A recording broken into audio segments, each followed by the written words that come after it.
Hello everyone, मैं एक बार फिर से आपको सी क्लासेस में लेके आया हूँ, सी लैंग्वेज की क्लासेस में, जिसमें मैं आपको अब थोड़ा आगे के लेवल का, अप लेवल का थोड़ा सिखाऊंगा, जिसमें मैं आपको आज डिसीजन कंट्रोल इंस्ट्रक्शंस के बारे में बताऊंगा। डिसीजन कंट्रोल इंस्ट्रक्शन अभी तक जो हमने कराया था वो था आपको नॉर्मल सी क्या है और बेसिक प्रोग्राम्स जिसमें सी इंस्ट्रक्शंस का यूज होता है। प्रिंटफ, स्कैनफ, प्रोसेसिंग क्या है, ये सब के लिए मैंने आपको बताया था। अब डिसीजन कंट्रोल इंस्ट्रक्शंस की बात करेंगे हम। Decision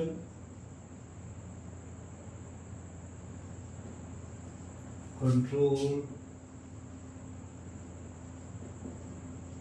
instruction.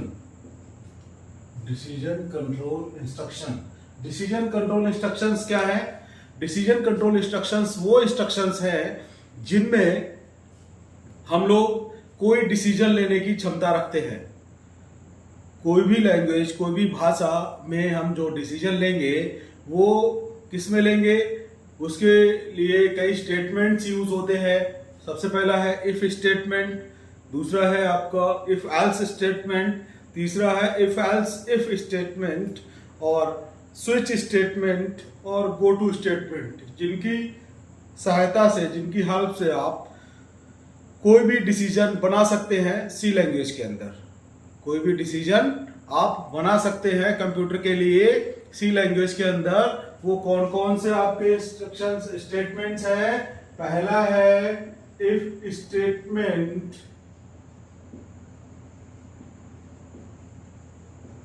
इफ स्टेटमेंट, दूसरा है इफ एल्स स्टेटमेंट, तीसरा है इफ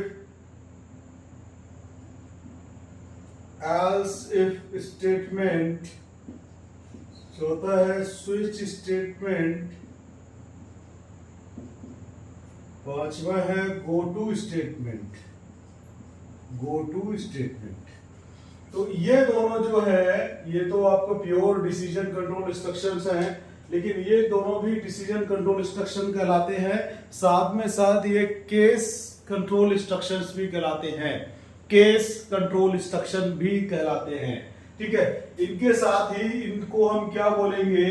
इनको हम कंडीशनल स्टेटमेंट भी बोलते हैं। कंडीशनल स्टेटमेंट, क्योंकि इनमें हमें डिसीजन बनाने के लिए, कोई भी डिसीजन लेने के लिए कंडीशन लगाने की आवश्यकता पड़ती है। कोई भी डिसीजन लेने के लिए हमें किसकी आवश्यकता पड़ती है? कंडीशंस लगाने की आवश्यकता पड़ती है। जैसे कि मैं आज शाम को पढ़ूंगा अगर मैं फ्री होऊंगा। अगर मैं फ्री होऊंगा तो अगर लग गया, अगर क्या हो गया? डिसीजन कंट्रोल इंस्ट्रक्शन हो गई कि अगर शाम को पढ़ूंगा, लेकिन अगर मैं शाम को फ्री होऊंगा, तो अगर नहीं लगता तो मैं शाम को पढ़ूंगा। सिंपल, कोई डिसीजन लेने की आवश्यकता नहीं है। या मैं शाम को पिक्चर देखने जाऊंगा अगर मेरा दोस्त घर आता है, तो दोस्त आएगा तब पिक्चर देखने जाएंगे। तो अगर लग गया तो यहां डिसीजन हो गया कि अगर दोस्त आया तो पिक्चर देखने जाएंगे और नहीं आया तो पिक्चर देखने नहीं जाएंगे। तो ये क्या हो गया? एक डिसीजन बन गया। दो ब्रांचेस हो गई, एक में यस और नो। अगर यस है तो ये काम होगा, नो है तो दूसरा काम होगा। तो ये हो गया डिसीजन। कंप्यूटर ऐसे ही डिसीजन लेता है, वहां ये कंडीशंस लगी हुई हैं और ये कंडीशन अगर यस होंगी तो कोई दूसरा काम होगा और नो होंगी तो कोई दूसरा काम होगा। तो इन कंडीशंस के अनुसार हम डिसीजन यहां पर क्रिएट करते हैं कंप्यूटर के लिए, ठीक है। तो हमें क्या सीखना है? हमें ये सीखना है कि ये कंडीशन लगानी कैसे है। सबसे पहले ये देखना है डिसीजन कंट्रोल सिस्टम क्या है कि डिसीजन ले बनाना है। कंप्यूटर के लिए डिसीजन बना के देना है कि ये आपको ये डिसीजन लेने हैं। अब वो डिसीजन किस पर डिपेंड करेगा? वो डिसीजन डिपेंड करेगा कंडीशंस पर, कि अगर ये कंडीशन है तो ये काम होना चाहिए, अगर वो कंडीशन है तो वो काम होना चाहिए, या ये कंडीशन है तो ये काम हो और ये कंडीशन नहीं है तो क्या काम हो। तो इसके लिए कौन बनाएगा? ये हमारे ये स्टेटमेंट यूज होंगे। अब इनमें से सबसे पहले हम चलते हैं किस पर? इफ स्टेटमेंट पर। सबसे पहले हम किस पर चलेंगे? इफ स्टेटमेंट पर। इफ स्टेटमेंट पे क्यों चलेंगे? क्योंकि देखिए डिसीजन कंट्रोल इंस्ट्रक्शंस की आवश्यकता क्यों है? आवश्यकता ही आविष्कार की जरूरी है। सिंपल प्रोग्रामिंग चल रही थी, लेकिन सिंपल प्रोग्रामिंग से हमारे रियल लाइफ का जो वास्तविक संसार है, रियल वर्ल्ड की प्रॉब्लम सॉल्व नहीं हो रही थी। रियल वर्ल्ड की प्रॉब्लम सॉल्व नहीं होंगी तो हमें उसके लिए प्रॉब्लम सॉल्व करने के लिए कुछ नया लाना होगा। इसीलिए जो अभी तक आपने प्रोग्रामिंग की उसमें रियल वर्ल्ड की प्रॉब्लम सॉल्व नहीं हो रही थी। जैसे कि मुझे पता करना है कि राम और श्याम में कौन बड़ा है। अब कंप्यूटर के पास इंटेलिजेंस नहीं है, कंप्यूटर के पास आर्टिफिशियल इंटेलिजेंस है, और आर्टिफिशियल इंटेलिजेंस बनाई जाती है इंस्ट्रक्शंस के द्वारा, और इंस्ट्रक्शंस हमें बनानी है प्रोग्रामर को। ठीक है, तो प्रोग्रामर कैसे डिसाइड करेगा कि राम और श्याम में कौन बड़ा है? तो राम और श्याम की एज इंटर की जाएगी कंप्यूटर में, और वहां मैच कराया जाएगा कि राम की एज ज्यादा है या श्याम की एज ज्यादा है। जिसकी एज ज्यादा होगी वो बड़ा होगा। तो कंप्यूटर इस तरह से डिसीजन लेगा, देख के तो लेगा नहीं, तो वहां greater than less than sign लगेंगे। तो वहां पर अगर के लिए अगर वो ये होगा कि अगर राम की एज श्याम की एज से ज्यादा है तो राम बड़ा है, अथवा श्याम बड़ा है। तो ये आपका ये इस तरह से लगेगा। तो यहां पर हम बात करते हैं इफ स्टेटमेंट की। तो इफ स्टेटमेंट में क्या होगा? ये सिंटैक्स बहुत इंपॉर्टेंट है। सिंटैक्स एक तरह से फार्मूला समझ लीजिए, ये याद हो गया तो आप कभी भी कोई भी इंस्ट्रक्शंस को बना सकते हैं। तो ये क्या होगा? सबसे पहले इफ लगेगा, इफ ब्रैकेट स्टार्ट, फिर यहां पर कंडीशन आएगा, ब्रैकेट स्टार्ट होने के बाद क्या आएगा? कंडीशन, और ब्रैकेट क्लोज, और इसके बाद सेमीकोलन नहीं लगेगा। मैंने बताया था पहले कि प्रत्येक इंस्ट्रक्शन के बाद सेमीकोलन लगेगा, लेकिन जिन जिन जगह सेमीकोलन नहीं लगेगा वहां मैं बताता जाऊंगा। ठीक है, तो इफ कंडीशन के बाद सेमीकोलन नहीं लगेगा, उसके बाद ब्लॉक क्रिएट होगा, कर्ली ब्रेसेस लगेगी। अब इस कर्ली ब्रैकेट के अंदर जो भी इंस्ट्रक्शंस लिखी जाएंगी वो इस कंडीशन के अनुसार कार्य करेंगी। ठीक है, तो यहां मान लिया मैंने लिख दिया ये कोड 1, ठीक, और ये ब्लॉक क्लोज। इस ब्लॉक को बोलेंगे इफ ब्लॉक, इफ ब्लॉक और body, if body, if block या इफ बॉडी। होगा क्या? देखिए सबसे पहले, अच्छा एक चीज और ये लगानी का है। सबसे बड़ी समस्या ये आती है कि जो बिगिनर्स हैं उनको ये नहीं पता होता है कि इफ कंडीशन कहां लगानी है। तो जिस जगह प्रोग्राम में रिक्वायरमेंट है, जिस जगह प्रोग्राम में इस चीज की रिक्वायरमेंट है तो वहां पर हम लगाएंगे। अब जैसे कि हमें राम और श्याम की बात कर रहे हैं, तो राम और श्याम की एज इंटर करने के बाद इफ एल्स लगाएंगे। क्यों? क्योंकि जब तक राम और श्याम की एज इनपुट नहीं होगी तब तक हम चेक किस पे करेंगे कि कौन बड़ा है। तो ये कहां लगाएंगे? राम और श्याम की एज इनपुट कर लेंगे, उसके बाद हम यहां पर इफ एल्स लगाएंगे। ठीक है, तो ये लगाने के वहां पे जहां पे इसका कार्य है। जरूरी नहीं है कि हमें शुरू में लगाना है या बाद में लगाना है। जिस जगह हमें इसकी आवश्यकता है, जिस प्रोग्राम में वॉइड मेन के अंदर या किसी दूसरे फंक्शन के अंदर हमें जिस जगह इफ एल्स की आवश्यकता होगी या इफ की आवश्यकता होगी या इफ एल्स इफ की आवश्यकता होगी, उस जगह हम इसको लगाएंगे। अभी हम कई सारे प्रोग्राम कराएंगे तो उसमें आपको समझ में आएगा। तो सबसे पहले सिंटैक्स याद कर लीजिए। क्या होगा? जब हम यहां आएंगे कंडीशन पर, तो कंडीशन क्या होगी? या तो ट्रू होगी या फॉल्स होगी। कंडीशन क्या होगी? या तो ये कंडीशन ट्रू होगी या फॉल्स होगी, दो ही ऑप्शन होंगे। कंडीशन कभी भी जो है या तो सही होगी या गलत होगी। अगर सही है तो ये वाला कोड रन होगा। मतलब कंडीशन अगर सही है इफ की, इफ ब्लॉक की कंडीशन अगर सही है, if condition is true, then the code 1 is executed.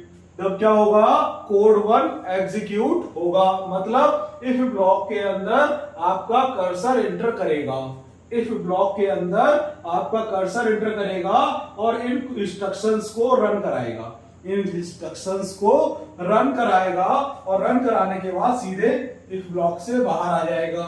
ठीक है। और अगर ये कंडीशन फॉल्स है, अगर ये कंडीशन फॉल्स है, ट्रू नहीं है, फॉल्स है, तो क्या होगा, सीधे इस से बाहर आ जाएगा, सीधे इफ ब्लॉक से बाहर आ जाएगा, इफ ब्लॉक में एंटर नहीं करेगा। ये इफ ब्लॉक में एंटर नहीं करेगा तो ये इंस्ट्रक्शंस कोड 1 एग्जीक्यूट नहीं होगा, कोड 1 रन नहीं होगा। ये आपका सिंटैक्स है इफ स्टेटमेंट का।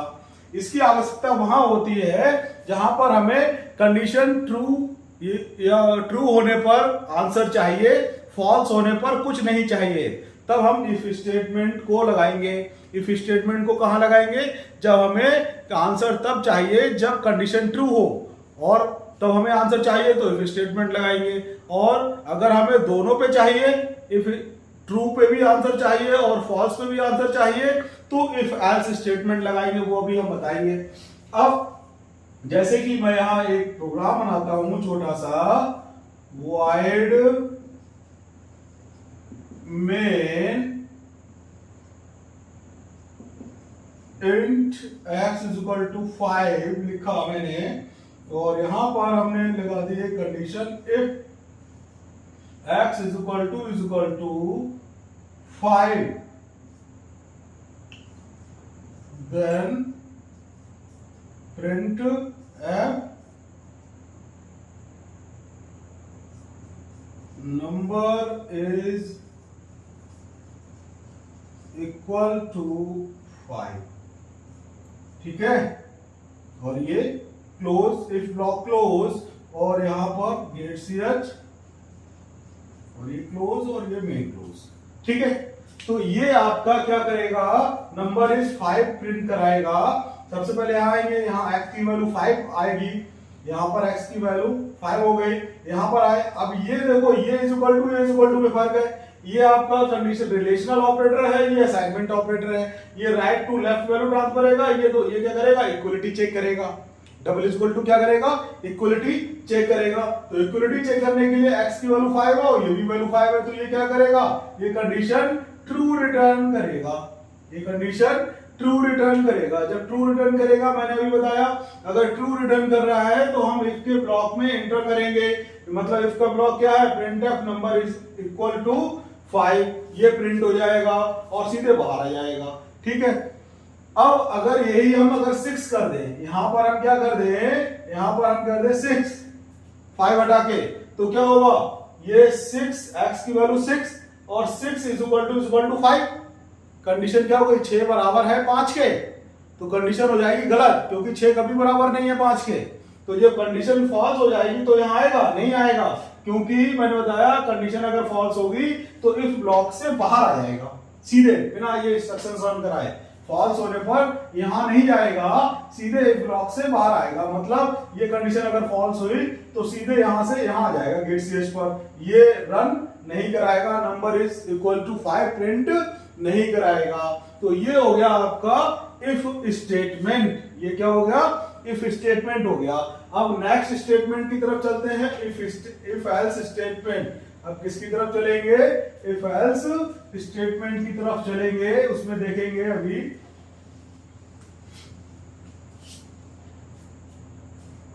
देखिए इफ एल्स स्टेटमेंट,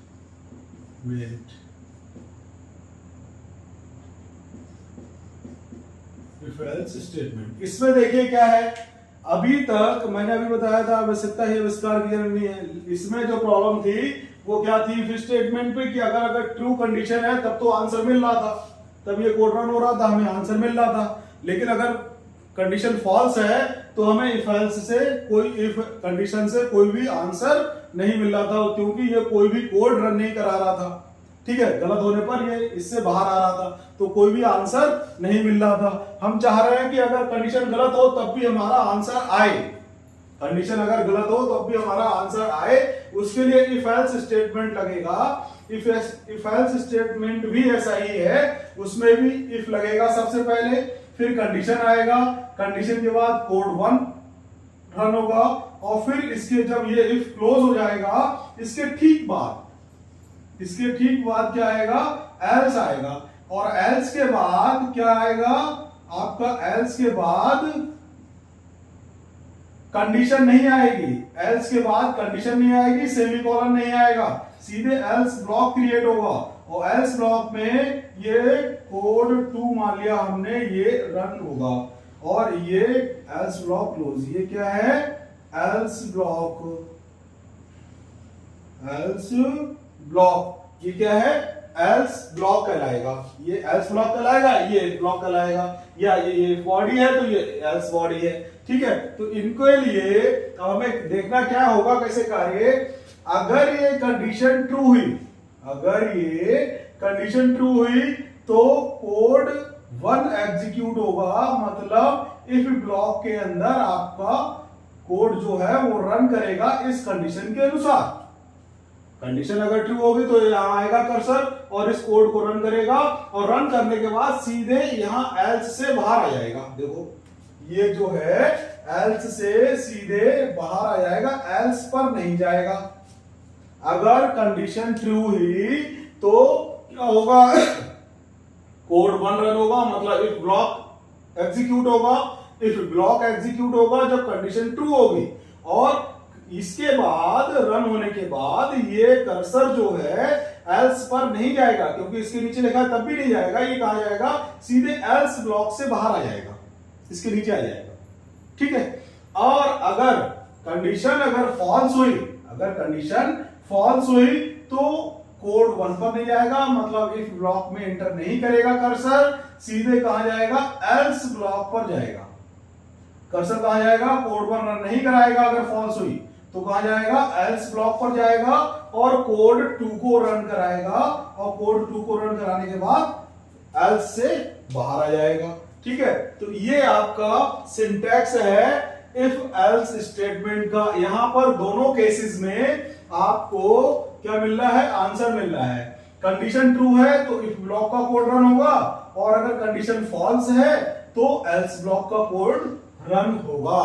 तो चाहे गलत हो चाहे सही हो कंडीशन, आपको आंसर मिलना ही मिलना है। तो ये आपका है सिंटैक्स इफ एल्स स्टेटमेंट का। ठीक है, अब इसका एग्जांपल देख लेते हैं। वाइड मेन, राम और श्याम का ही देख लेते हैं, यहां पे लिख देते हैं write a program to check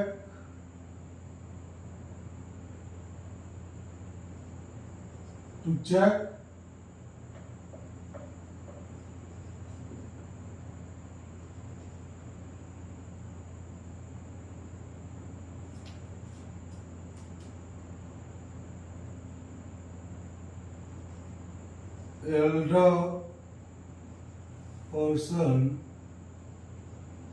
between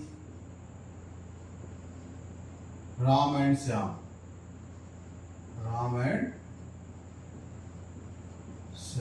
ये आपका प्रोग्राम हो गया। तो इसको हमें चेक करना है, तो वाइड मेन, सबसे पहले हमें क्या करना है, राम और श्याम की एज इनपुट करानी है। तो इनपुट किस में आएगा, इंटीजर में, क्योंकि एज कैसी होगी, नंबर में। तो राम के लिए आर ले लिया, श्याम के लिए एस ले लिया।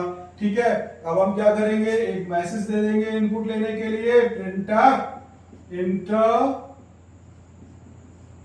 The age of Ram and Shyam.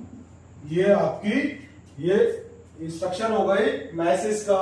ठीक है, उसके बाद हम क्या लेंगे, स्कैनफ। अब दो एज लेनी है इंटीजर टाइप की, तो हमें %d और %d 2 बार लगाना पड़ेगा। और कॉमा लगा के पहला वेरिएबल किस में आना चाहिए, एड्रेस ऑपरेटर आर, और दूसरा वेरिएबल किस में आना चाहिए, एस। ठीक है, अब कंडीशन लगेगी, अब चेक करना है।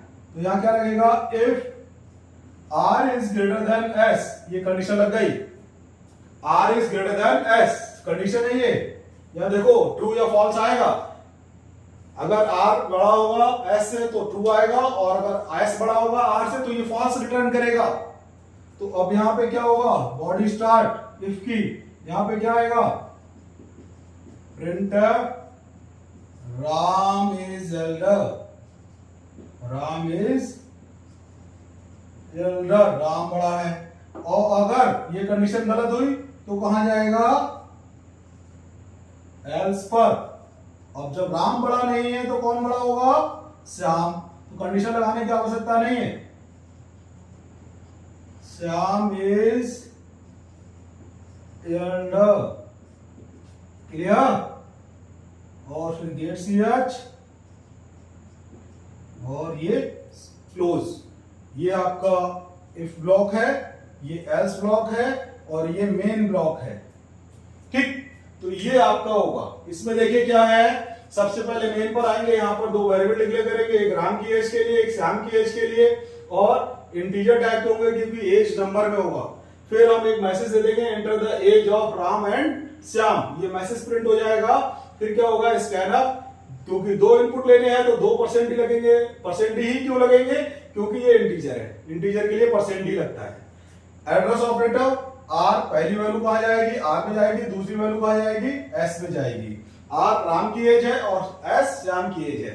अब यहां कंडीशन लगाएंगे, डिसीजन लेंगे, डिसीजन कंट्रोल इंस्ट्रक्शन है, डिसीजन लेंगे कि राम बड़ा है या श्याम बड़ा है। तो यहां क्या करेंगे, आर बड़ा है एस से, आर बड़ा है एस से, मतलब ये कंडीशन अगर ट्रू हुई, ये कंडीशन क्या हुई, ट्रू, तो क्या होगा, मान लिया हमने दे दिया 50, यहां दे दिया 40। अब यहां क्या है, 50 ये आर में है और 40 इसमें है, 50 इज ग्रेटर देन 40, 50 बड़ा है 40 से, हाँ है, तो ये कंडीशन ट्रू।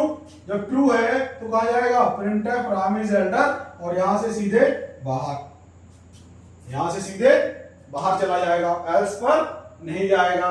ठीक है, और अगर हम यही कर दे 60, ये कर दे 60, तो ये 50 है और ये 60 है, तो 50 इज ग्रेटर देन 60, 50 बड़ा है 60 से, सही है गलत, ये गलत है क्योंकि 50 बड़ा नहीं है 60 से। तो ये क्या हो जाएगा, ये रिटर्न क्या करेगा, ये फॉल्स रिटर्न करेगा, ये क्या करेगा, फॉल्स रिटर्न करेगा। तो ये कहां जाएगा, सीधे एल्स पर जाएगा। जब एल्स पर जाएगा तो क्या करेगा, श्याम इज एल्डर, और सीधे बाहर आ जाएगा। ठीक है, तो ये आपका, इस तरह से आप डिसीजन कंट्रोल इंस्ट्रक्शन बना सकते हैं। आज मैंने आपको दो स्टेटमेंट पढ़ाए, if statement and if else statement. दोनों में फर्क क्या है, इफ स्टेटमेंट सिर्फ और सिर्फ ट्रू होने पर आंसर देगा, इफ एल्स स्टेटमेंट दोनों कंडीशन में आंसर देगा। अगर कंडीशन फॉल्स भी है तब भी आंसर देगा, और कंडीशन ट्रू भी है तब भी आंसर देगा। उसका एग्जाम्पल भी मैंने बता दिया आपको। अगर कोई भी प्रॉब्लम है अगर आपको इफ एल्स में, तो आप मुझसे कमेंट में पूछ सकते हैं, आप मुझसे कमेंट में पूछ सकते हैं कि इसमें सर ये प्रॉब्लम है, अब मैं आपको डिस्क्राइब करूंगा पर्सनली। ठीक है, तो अब आप देखते रहिए। अगर आपको और ज्यादा सीखना है तो आप, इसमें मैं बहुत छोटे छोटे पॉइंट बताऊंगा जो कि बहुत कम रेयर बताते हैं लोग, बहुत छोटे छोटे आपको पॉइंट बताऊंगा जो बहुत इंपॉर्टेंट है। तो अगर आपको और कुछ जानना है तो आप मेरी क्लासेस को लगातार देखिए। Okay, thank you.